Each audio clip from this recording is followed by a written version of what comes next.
Usa ka pagtuo, usa ka tingog,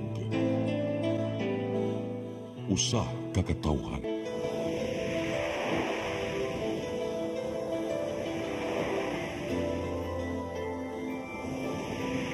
Cebu Catholic Television Network.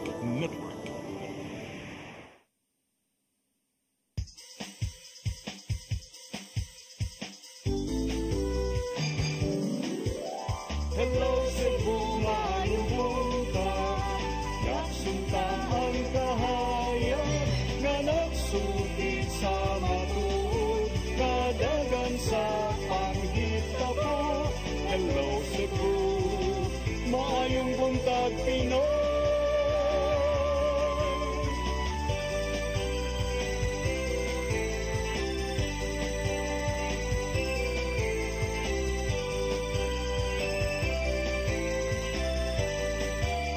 Ang katutulungan sa mga katawhan.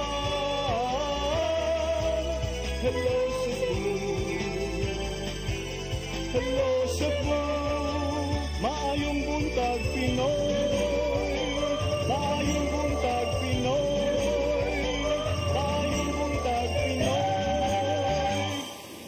Hello Cebu, may buntag Pinoy, adlaw karong Miyerkules, adlaw sa tang-inahan sa kanunang panabang pitsa 5 sa buwan sa Pebrero tuig 2025. Kami yung mga lagad sa kanginan. Ako si Maluy Nocando Tabar. Ako si Attorney John Destacamento. Ubanimenton sa alas 9 karong buntagas ng programang Hello Cebu, maayong buntag Pinoy. Atong ipadangat dayon attorney ang ato ang weather update. Gikan sa Pag-asa Mactan ni astong linya karon si Sir Jomar Aclarino. Sir Jomar, maayong buntag. Yes, ma'am, may buntag sa tanan o sa atong tanan tigpaminaw kini atong latest weather update karong adlaw.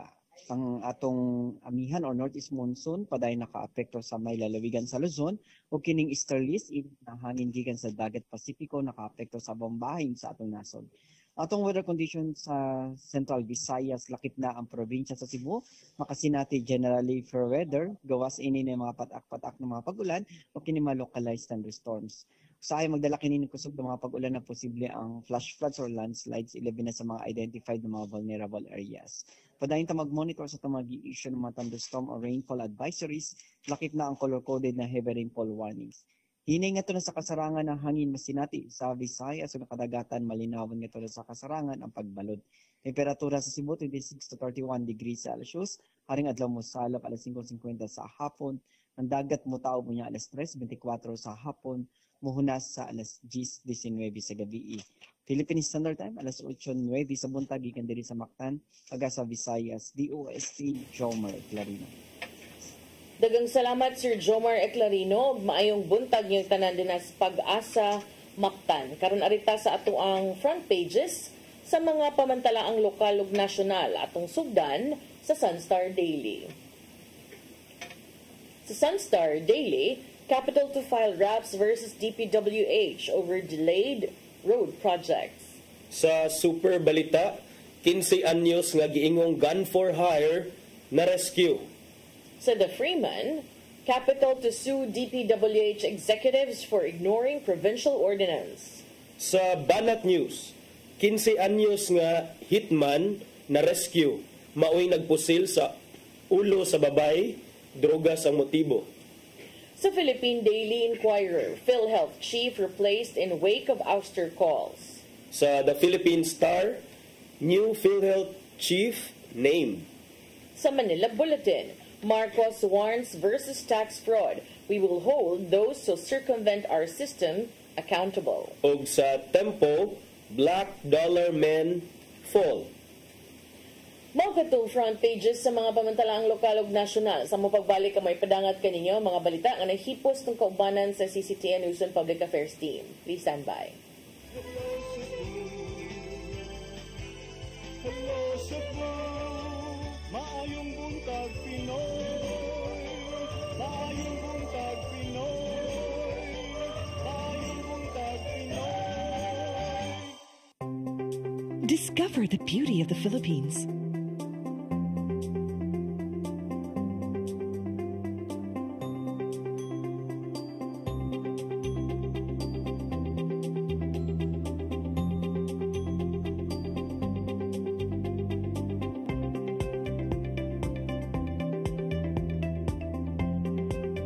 with Philippine Airlines, the country's flag carrier.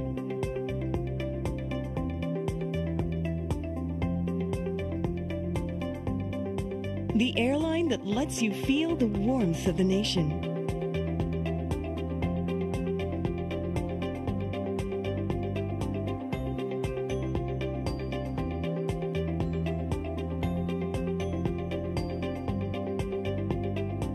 Mabuhay!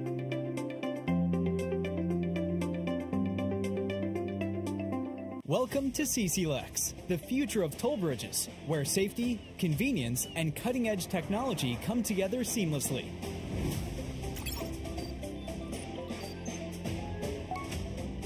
Cebu-Cordova Link Expressway is your state-of-the-art modern toll bridge, a true marvel of engineering, where its towering beauty meets functionality, redefining your travel experience. This 8.9-kilometer expressway boasts a host of remarkable and sophisticated features, pioneering inclusivity in expressways in the country. Our commitment to quality is unwavering. The road surface of our toll bridge is engineered to perfection, providing a smooth and comfortable driving experience. Raises the bar of the lifestyle of people around us. Experience the future of toll bridges with us. Safety, convenience, and exceptional quality await you. CCLEX, your bridge to a better tomorrow.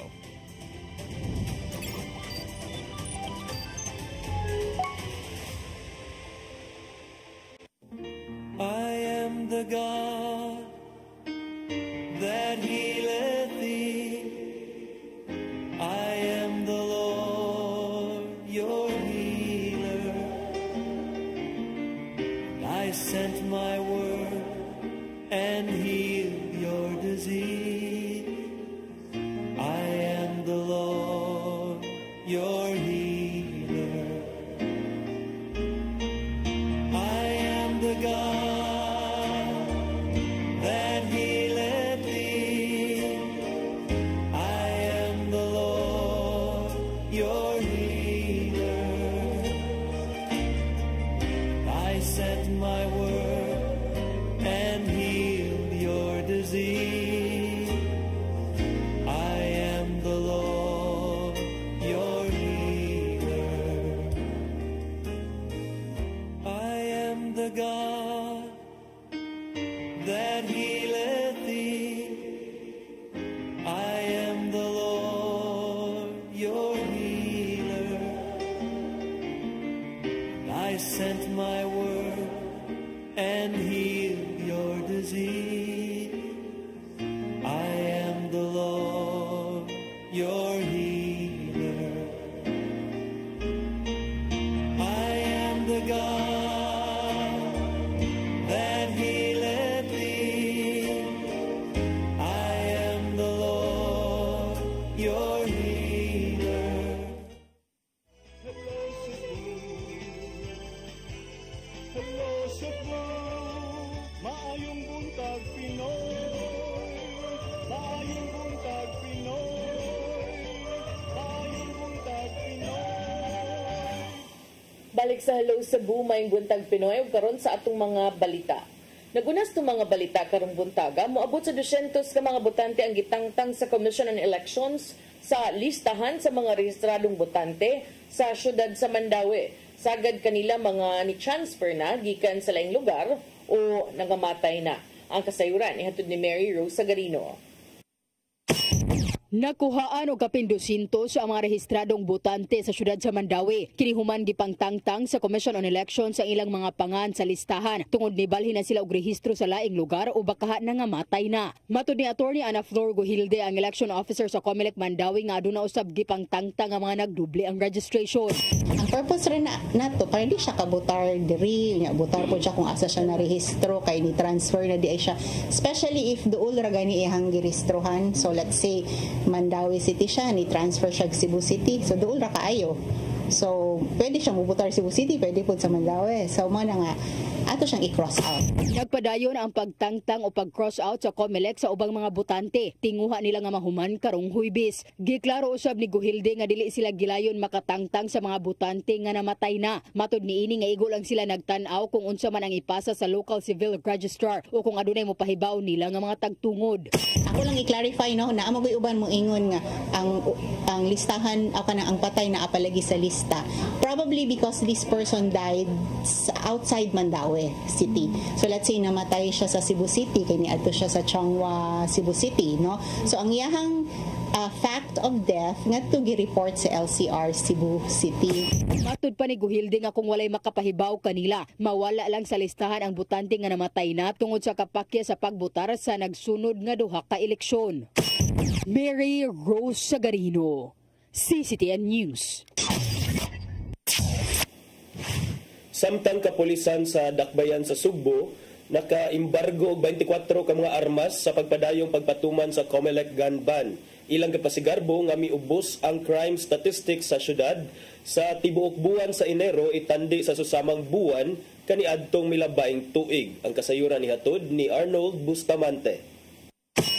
Sukad na itong Enero 12, 2025 sa pagsugod sa election period, nakalusad na ang Cebu City Police Office og 657 ka mga checkpoints aron ipatuman ang nationwide COMELEC gun ban og sa mga period nakasakmit na sila og 24 ka mga armas di napasakaan na og kaso ang mga suspitsado ngadto sa korte. Mato ni Police Lieutenant Colonel Maria Teresa Makatangay, Deputy City Director for Operations sa CCPO, atol sa open line forum nga kasagaran sa mga nakuha nga armas, mga revolver ug nasakpan kini sa mga checkpoints. May pasabot hinuon kini nga kasagaran sa mga nadakpan, wala masayod nga mipatuman ang kapulisan ug ang COMELEC sa nationwide gun ban subay sa nakadul na ang local ug national election karong Mayo 2025 din ang tanang nga permit to carry outside residence gisuspinso.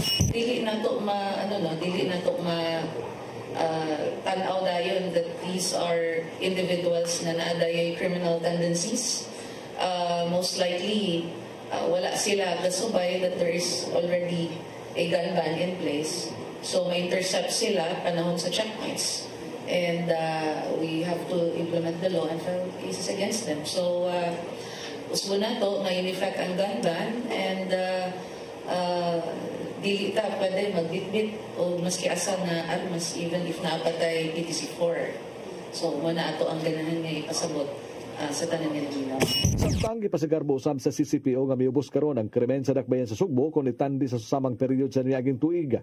Base sa datos nga gipahibaw ni Makatangay, nakatala lang sila karon og 47 ka mga kaso sa index crimes nga naglangkob sa crime against persons sama sa murder, homicide, physical injury o rape o crime against property sama sa robbery, theft, carnapping, carjacking o cattle rustling. Itandi sa 76 ka kaso sa miging tuig. Gawas ni misaka ngadto sa 99.7% ang ilahang crime clearance o crime solution efficiency nga nagpasabot nga ang mga krimen nga nahitabo sa syudad sa Sugbo halos nasulbad ang tanan nga nagpasabot malinawon og hapsay ang Dakbayan. So ako ang maingon nga ang inyong kapulisan nga sa Cebu City ga tutok sa tanan nga crimes na nahitabo diri and compared sa statistics nga ato ang natala karong tuiga, very peaceful ang Cebu City karon. Ipasabot ni Makatangay nga ang kasagaran nga krimen nga mahitabo mao kini nga kaso sa kawat o physical injuries nga usa sa kanunay nga mahitabo sa dagko nga mga syudad sama sa Dakbayan sa Sugbo. Usa sa rason sa pag-ubos sa krimen sa syudad sa Sugbo tungod kini sa subsum nga police visibility sa mga dapit nga dunay taas nga krimen ug ang dali nga pagtubag sa mga pulis kung dunay mahitabong alarma. Arnold Bustamante, CCTN. Sa laing bahin, political critic ni Mayor Junard Ahongchan mitahan ngadto sa kapulisan sa Lapu-Lapu human malutsan og warrant of arrest sa kasong cyber libel. Mga detalye sa report ni Crystal Joy Pelerca. Mitahan ngadto sa Lapu-Lapu City Police Station 3 kagahapon sa alas 10 sa buntag ang tattoo artist ug political critic nga si Humphrey Elvera human nalutsan og warrant of arrest niadtong Enero 30 ug 31. Si Elvira mao'y admin sa Facebook page nga kamatuoran sa upon ug sa nilabay nga mga interviews giangko niyang usa siya ka kritiko ni Lapu-Lapu City Mayor Junard Ahong Chan. Ang mayor mo'y nipasaka og kasong cyber libel kay Elvira tulo ka buwan ang nilabay. Matud ni Police Lieutenant Colonel Christian Torres, ang spokesperson sa Lapu-Lapu City Police Office, nga duha ka warrant ang na-serve kay Elvira. Ang usa niini upat ka ihap sa cyber libel, samtang usa ka ihap sa cyber libel ang usa ka warrant. Sigon pa ni Elvira nga paglusot sa warrant, desidido siyang mo surrender. Apan sa duha ka warrant nga nilusot, usa lang niini ang may piyansa ug ang usa adunay suwat nga not bailable. Hinungdan nga wala siya mo dayon sa pag-surrender ug giangkon nga nahadlok siya niini. Tago siyempre tago ta Nobel kinsa ganahan maprisuhan na nga on the process ka, and then ang akong giko na to first is i-consult ko sa lawyer na ko, and then sila ilang gi-process pagka Friday ilang giadto sa court, then yan na siya sayop to hampre, sayop to sila og kwan upload ato. Ipasabot ni Fiscal Marvin Boyles, ang Associate City Prosecutor sa Lapu-Lapu City Prosecutor's Office, nga bailable ang kasong cyber libel. Yes, violation of Article 4C4 is bailable. Itataw hinuon sa Regional Trial Court Branch 27 sa Lapu-Lapu City nga ang warrant nga adunay not bailable usa ka clerical error ug ilan na dayon kining napulihan sulod sa 24 ka oras. Matag ihap sa kaso ni Elvira adunay piyansa nga tag 48,000 pesos. Giproseso sa iyang abogado ang iyang piyansa kagahapong adlaw apan naabtan kini og cut-off hinungdan nga natanggong pa siya sa detention facility sa LCPO hangtod karong adlaw. Gibutyag ni Elvira nga misurrender siya tungod kay andam siyang moatubang sa kaso nga gipasaka kaniya ug dako ang iyang pagsalig nga madismiss ang maong kaso. Samtang kini na lang ang nahimong pahayag ni Mayor Junard Ahong Chan sa pagsurrender ni Elvira. Na ay nidagan gid ang justisya. Ang iya dili man siya ingon nga ni criticize nga kanang sa iyang nakita na isip usa ka magbubuhis, but ang iyang pag-criticize is gumikan kay dunay siya kandidato nga iyang gisuportaran. Apan sigon pa ni Elvira nga tungod sa maong kaso nga gipasaka kaniya sa mayor, mas nakapadasig kini kaniya. Nakapa-inspired na ko. Kaya kung hadlok manggod ang atong yatake diri gud public officers. So naanam tayo Supreme Court ruling nga in the long run dismiss ra gyapon na kay ang giingon sa Supreme Court, kung public official ka, you don't have to have an onion skin. Dapat dili ka balat sibuyas. Crystal Joy Felerca, CCTN News. Sa pagpadayon sa itong mga balita, Commission on Population Development 7 mitataw nga tinarong og tiunay ang gidusong Comprehensive Sexuality Education.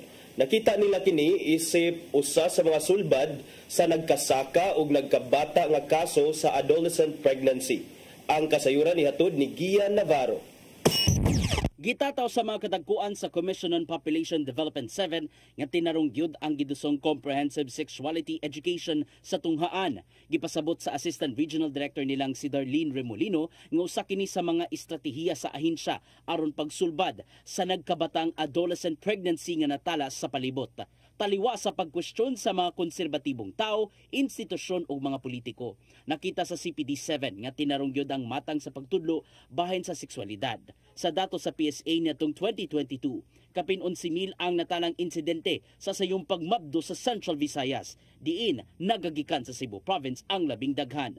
Sagad sa mga nakasinati sa sayong pagmabdos, ana sa 10 anyos hangtod sa 19 anyos nga pangidaron. Sumapaw sab ni Remolino nga seryoso ang ilang buhatan sa pagsulbad niini kay adunay mga biktima usab sa pagpang-abuso.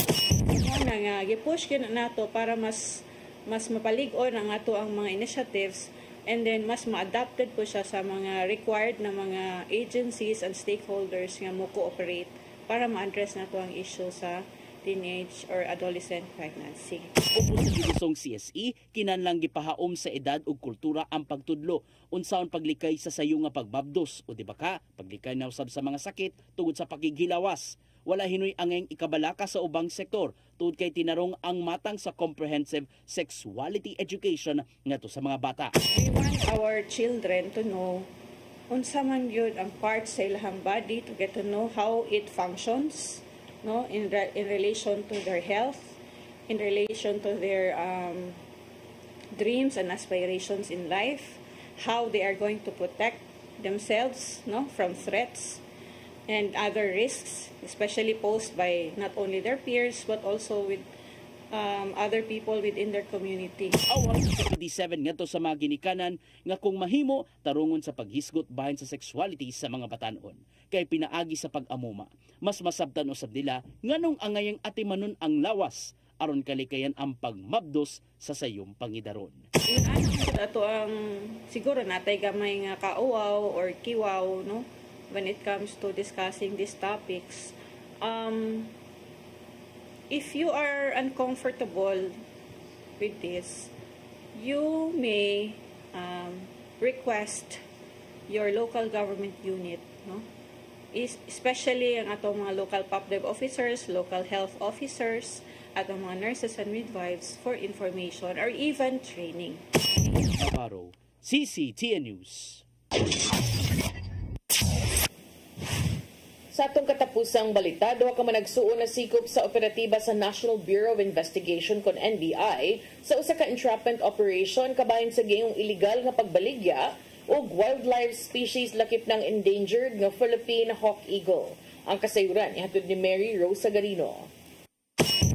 Moabot sa 7 ka mga wildlife species ang na-rescue sa operatiba sa National Bureau of Investigation Cebu District Office ato sa entrapment operation nga gipahigayon sa Barangay Tejero, syudad sa Sugbo kagahapon. Ang mga na-rescue nga mga hayop naglakip sa duha ka Indian grangneck birds, usa ka iguana, usa ka sailfin lizard, Burmese python og Philippine hawk eagle og Palawan hill myna nga gikonsiderar nga endangered species. Nasikop sa operasyon ang managsuon nga si Abel Dakay ug Ahmad Billy Dakay. Gawa sa mga wildlife species nasakmit usab gikan kanila ang marked money uban sa bayad nagkantidad og 142,000 pesos. Gilusad ang operasyon human adunay ni report sa NBI Sebdo sa usa ka social media user nga nagpangan og kain Dakay nga gidudahan nga nagbaligya og endangered species. Human sa kumpirmasyon ang NBI Sebdo nakigalayon dayon sa DENR 7 sa paghimo og joint operation.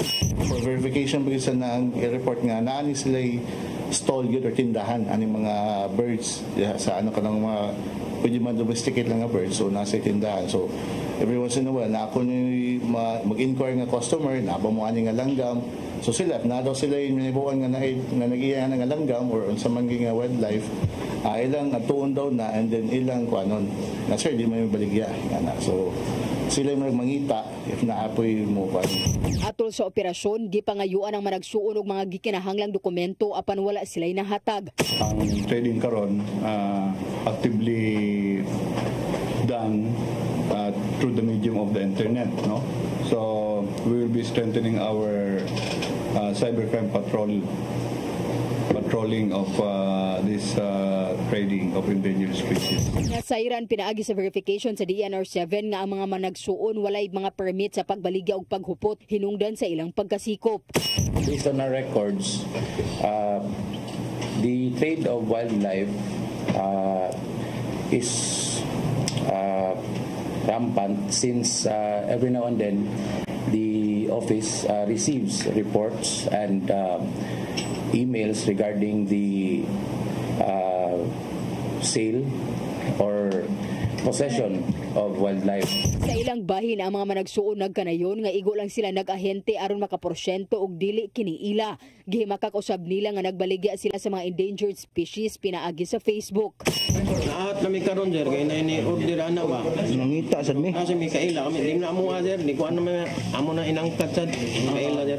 Amo labor sa mong tinda na mi permit.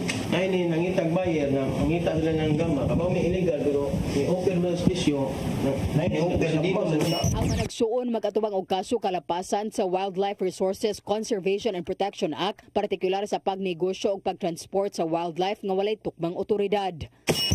Mary Rose Sagarino, CCTN News. Mga itong mga balita nga nahipos ng kaubanan sa CCTN News and Public Affairs Team. Nakita nakita kagahapon sa mga balita sa Sairi 47. Nga mo break sa attorney. Kunya sa atong pagbalik magkailakon na ra ba kayo ka? Sa among pagbalik mga paghisgot-hisgot, please stand by. Hello Cebu, maayong buntag Pinoy. Maayong buntag Pinoy. Maayong buntag Pinoy. Discover the beauty of the Philippines.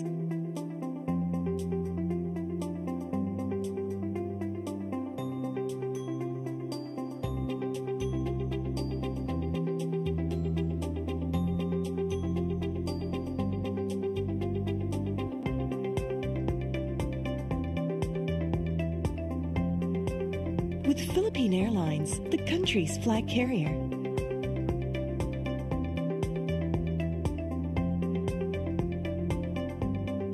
The airline that lets you feel the warmth of the nation.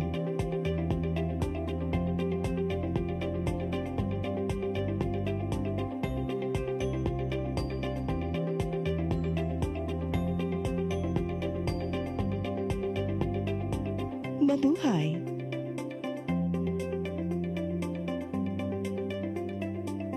Welcome to CCLEX, the future of toll bridges, where safety, convenience, and cutting-edge technology come together seamlessly.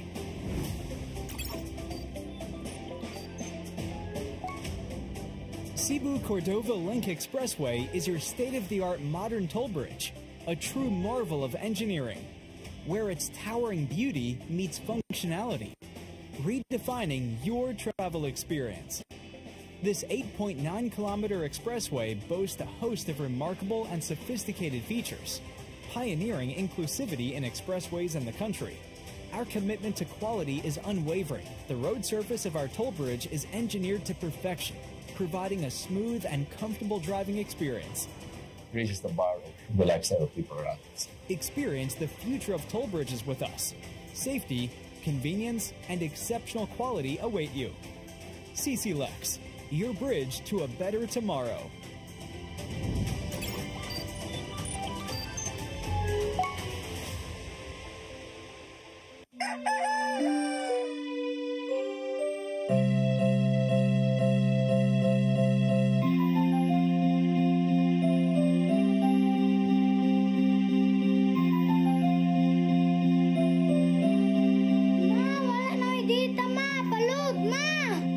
Sorry ma'am, na-late ko. Nangita pa mong gusto para internet sa kong anak ma'am. Ay, wala na yung problema. Pag-Sinisibu! Sinisibu, Sinisibu. For your internet connection. And for the signal of your cable TV. So fast and straight the transmission to your phone. Sinisibu, Sinisibu, Sinisibu. Offers you to have fiber optics. For your viewing experience, perfect and clear, so fine. So great and affordable for you to enjoy. Sinisibu. Sinisibu Television Network Incorporated offers fiber to the home broadband internet bundled with fiber to the home cable TV connection. Sinisibu Television Network Incorporated, with its operation in Metro Cebu and the whole province of Cebu soon. And affordable for you to enjoy. Sinisibu. I am the God that healeth thee.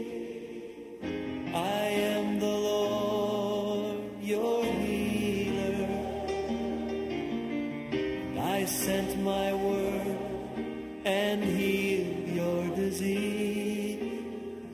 I am the Lord, your healer. I am the God that healeth thee. I am the Lord, your healer.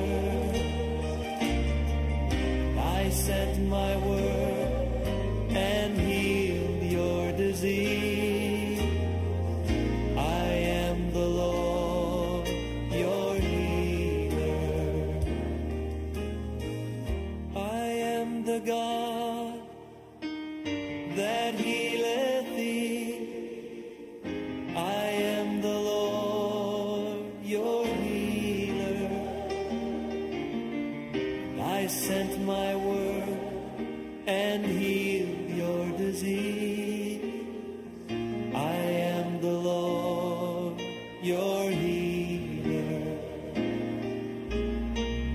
I am the God that healeth thee.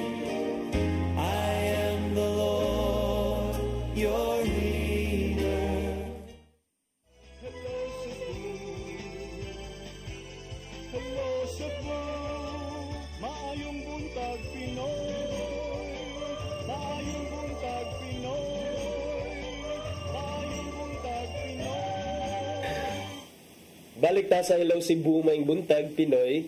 Arita sa ato ang mga paghisgot-hisgot karong buntaga nya partner do na kay gustong hisgutan. Atong unahon no kay gipasakaan na day kasong murder ang kanhi Philippine Charity Sweepstakes Office kun PCSO General Manager ug mas naila dinhi sa Sugbo nga kanhi hepe sa Cebu City Police Office CCPO Colonel Royina Garma.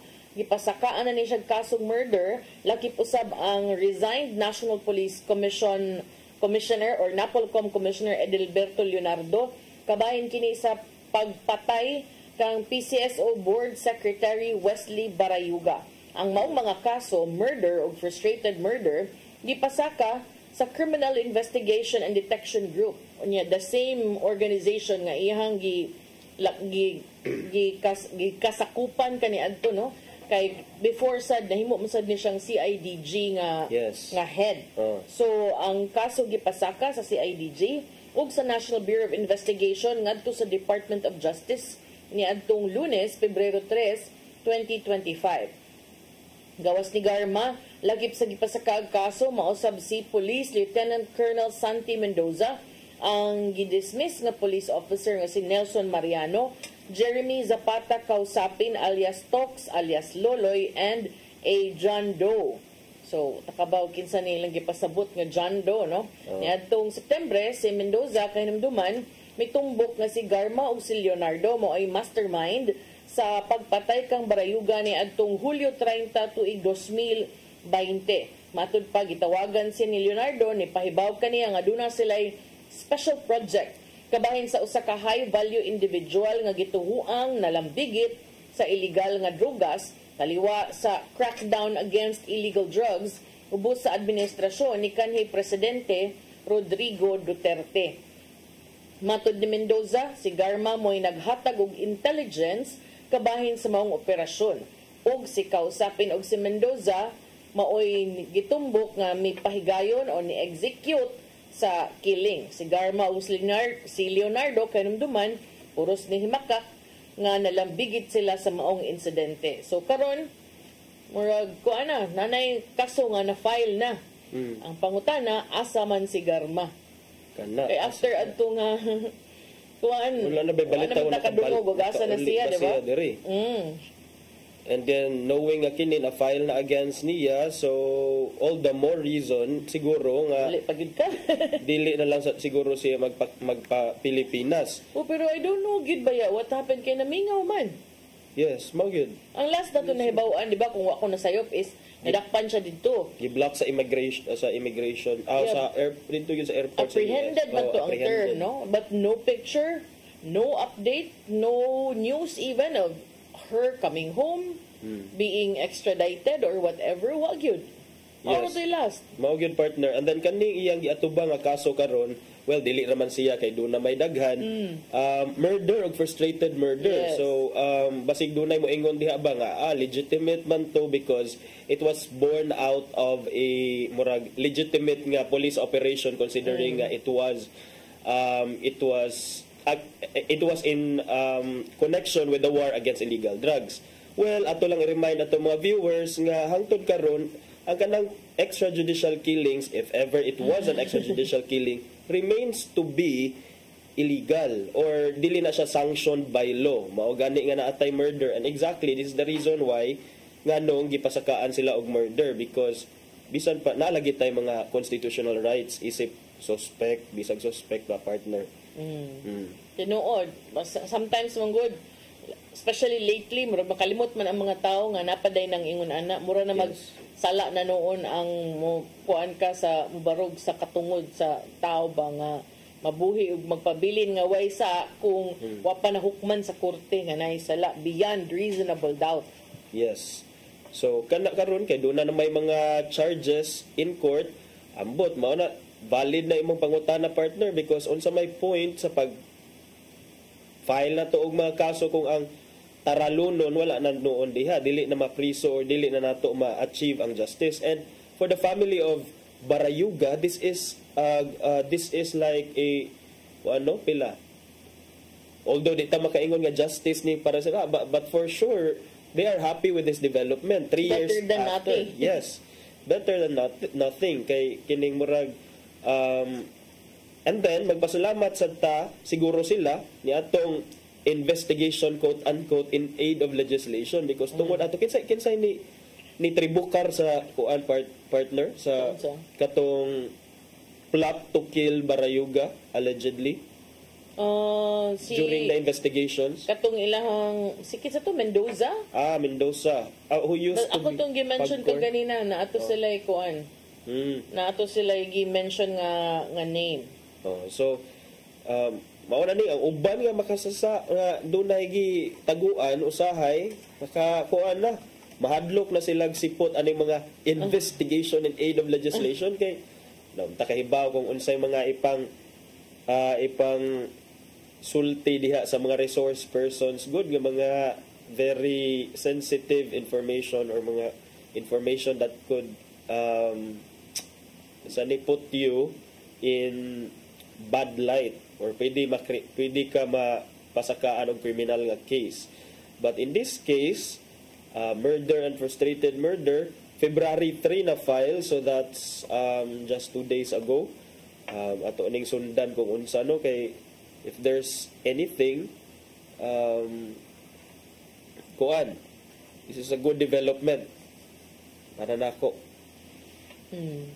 Okay, sige. So, biyaan na to na si Garma. Basta mao na to yung latest na yan. Napasakaan na siya og kasong murder and frustrated murder.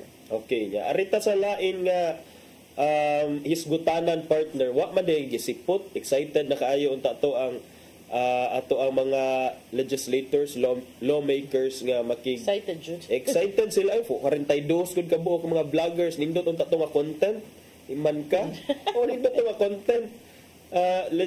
Inquiry in aid of legislation. Pero wa man ni sipot. So, ni aso ang mga kongresista kay tulura sa 41 ka mga invited personalities, online personalities, ang mi pakita dito kagahapon sa House of Representatives. Supposedly unta to para sa ilang hearing about the proliferation of fake news and disinformation.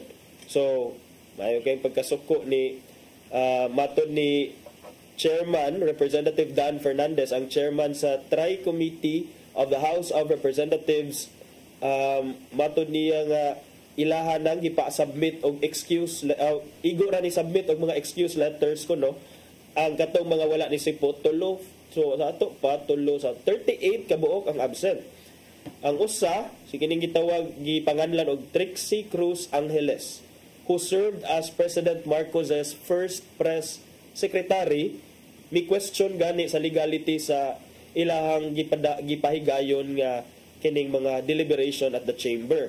Kay matod pa niya, matod ni Angeles kuno nga mi-decline siya kay ang maong lakang mi-violate kuno sa ilang constitutional right to freedom of speech. So she is in response si Representative Joseph Stephen Paduano, ingon siya nga she is an officer of the court and she I believe kuan siya lawyer.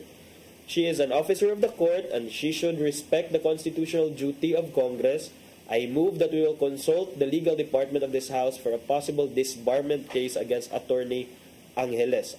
Aside from Angeles, daghan sad nga mga so-called influencers, Elizabeth Cruz. Anong so-called man? Manay gibutang diri sa balita, influencers kay dapat na kanang influencers, it should not be a brand. Yes, it should not be self-proclaimed. So who will call them influencers? Kami ang mga na-influence. Kung influencer ba jud ka, na-influence ni or wala. Pero Unsa man na siya og quantify or qualify? Mauna ilisod kay para sa katong mga na-influence or napalapalahan, in other words, influencers sila. Sa mga wala napalapalahan, di sila influencers. Elizabeth Cruz nga Joey de Viver online, I don't know. Joe de Viv. Kuan man ni French? Unsa man ni? Crisette Joy man ang pangan good. Joy de Viv or something. Itar ni French ayun. Painulat ani. Crisette pasig ko ana. Je de bois. Murag ana gyud. Ibubuak. Bagkuan na nato ang dila. Crisette Loretta Chu, Mark Anthony Lopez, June Abines Jr., Richard Tesoro Mata, Aaron Peña, Suzanne Batalya, nga ilang nga I am Sean Wayne, and Ethel Pineda. Mga show cause orders ani ang gipanghatag sa ilaha. Show cause order para ma-explain sila, ma-justify sila nganong dapat dili sila pahamtangan og silot or mga penalties tungod kay wa nila siputa. Okay. So, as expected, partner, freedom of speech, that's freedom of speech, freedom of expression. Pero again, kanang freedom of speech, it's not a carte blanche authority or power nga imo lang ma-invoke anytime nga without any limitations. Because just like any freedom, yun, ang Supreme Court maingon jud nga, just like any other freedom, freedom of speech is not, the right to freedom of speech is not also absolute. Maubitaw na atay mga balaod about defamation and libel, kining natay mga balaod sa revised penal code nga bisan pa og speech na nimo, pero if your speech infringes upon the rights of other people, so the law steps in aron pahamtangan sa kagsilot kay lain sa ginasigil ang freedom of speech, freedom of expression, ya disinformation og kuana fake news ang imuhang gipedol online. So di na pwede nga muhide ta under the technicality of the law, pero more sa imuhang gamiton to cause harm to other people. Exactly, partner. And then dapat na nato ibalanse ang imong freedom of speech with the other freedoms nga naa sa ato ang batakang balaod. So kani ngano mahadlok man sad sila nga in inquiry in aid of legislation naman ni kung dili sila mga kung wala sila gitaguan nindot sa unta to, because I think social media, again, going back, social media is a very powerful tool karon. Pwede siya magamit sa positive, pwede siya magamit sa negative. Daghanan na dato sa social media tungod sa social media. But also daghan na ang mga nangailad, daghan ang mga lies nga gipedol sa social media, and when nikuan ko ani partner nga kung ang lie o sa kalay masigihan nimo og tan-aw og daghan ang makatan-aw, murag it appears to be generally acceptable as truth na it eventually becomes the truth. Ang uban sad nga mga bakakon sa tantong pagpamakak mutuon na lang sa ilang kaugalingong bakak. Kana na nakaapan. Correct. Tuon na lang silang kaugalingong bakak. So influencers, vloggers, kanang inyo mag-snab in tawon ang House probe. Niadto pa sila sa Supreme Court to seek intervention. Well, okay, sige, kay kung inyo man sa nagkatungod kay the Supreme Court, maunay mo determine if there is grave abuse on the part of the lower house, sa mga representative nga patawag mo, pero wa pa man. Power man sa nila nga to invite resource persons para maka-come up sila og mga balaod nga in aid of legislation. Question. If you are just invited, is it okay to decline? No, it's not okay to decline. Kaya nga mo decline man ka. The only time ka invoke kag decline is katong kung ikaw kuanto siya. Question hour man siguro to, lain maguna ang question hour versus inquiry in aid of legislation. So, ang inquiry in aid of legislation, it is not a criminal prosecution. It is just an investigation in pursuance with the power of kining Congress to make and to craft laws. Kay ngano, imagine kung tanan na lang nga i-invite nimo, dili mo sipot unsa pa nga klase sa balaod, unsa man nga mga information or mga inputs ang maoy basihan sa atong Kongreso pagpanday og mga balaod nga tukma alang sa need sa atong mga tauhan kung wala sila basis. So para na sila basis og effective ang ilang pagka mambabatas diha tig panday og balaod o di kinahanglan ta mang-invite, and that's constitutionally guaranteed. But also the right to freedom of speech is also constitutionally guaranteed. But I'm not sure kay adto man sila sa Kongreso, sa Supreme Court, dili na lang ko mo sulti ana sa merit sa case kay naa naman dito, pero let's see kung doon na bagyo'y grave abuse of discretion on the part of the congressmen. Indot sa na kay para magkingking ato mga influencers o vloggers. Di magpatuyan sa gibati kay uban sad kung paminaw nimo murag yug na ay basis murag yug facts na gyud ba, murag yug na ay sources nga vetted yun before gi-air. Yes, and katong imong giingon partner nga nowadays ang mga tao ganahan og mga kinabuang, ganahan og kining mga inamaw. Murag nabag-uhan sa social media ba nya karon kay mo na nga bot ay lanang tuuhan ang ilang mga kaugalingon. Wala man ta, pwede ra magyud na, depende ra man nimo kung magpada ka kay naamay uban nga magpada nya dayon, nasay uban nga dili sad magpada, depende sa level sa discernment. So kana, but ang atoa lang is kung patently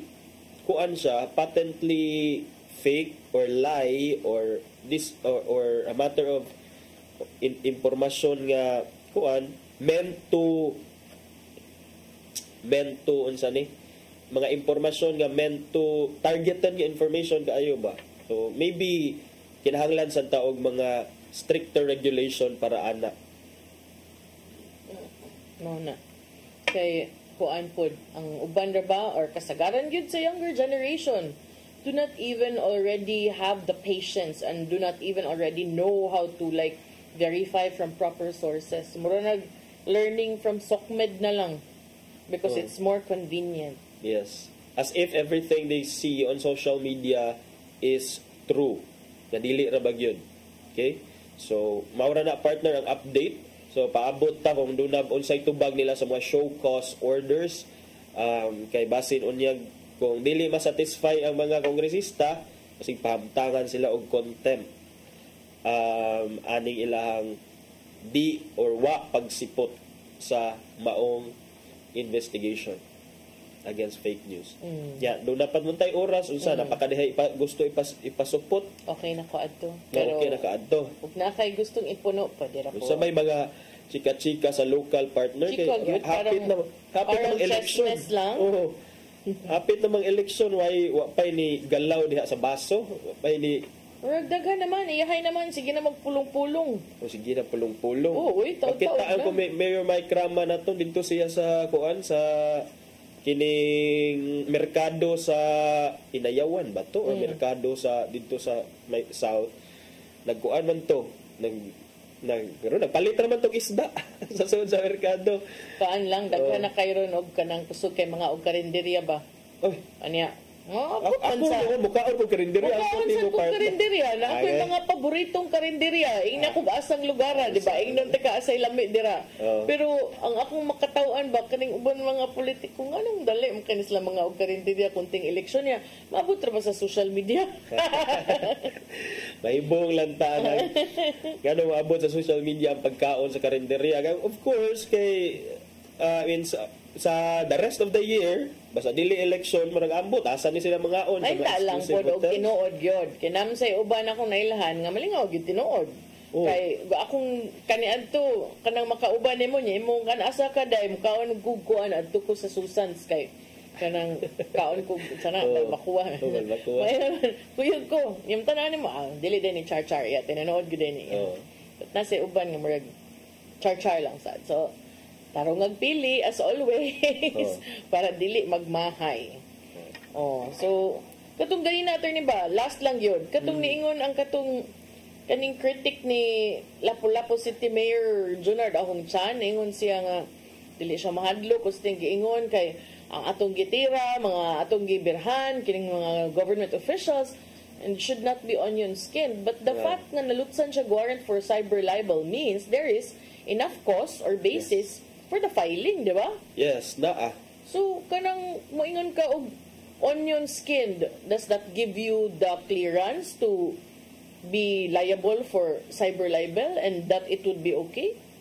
Maog yun na. So, tanaw na to, partner, kung sa iyang i-present dito, kung tinuod ba yun na nga legitimate nga comment, kaya may fair comment doctrine. Kung fair na imong comment because you are just, katong ingon ni Mayor Ahon Chan nga, kanang, kung ang imong comment is para sa kong performance as a mayor, nga ikaw okay magbubuwis, okay, I take it. Pero karon niingon mo si Mayor Chan nga, ni-comment ka nako because naakay gi abyan nga lain nga politiko. So murag na ay malis. Murag something like that, malis, which is important in libel. But let's see ko na naman na siya sa korte again. Korte na mo desisyon. Ihatag na to sa wisdom. Kanabi na elements no kuan, so kung as a regular human being lang nga walay mga motibo, mga nagpahipi kana. Na sige, tarong nga sa dinyog pili ang mga content, comments ug mga post ninyo sa social media kay basin og sa palabi natong dapig-dapig kung namo gaytay kidapigan basig makuan na noon ta, mas stepping na ta kung nagbix pataan mas stepping na ta sa linya. Stepping as linya. Nalapas naman sa 10 oras at ipadangat ang giandam ni Tatay Dodong ano yung pulong ug kinabuhi.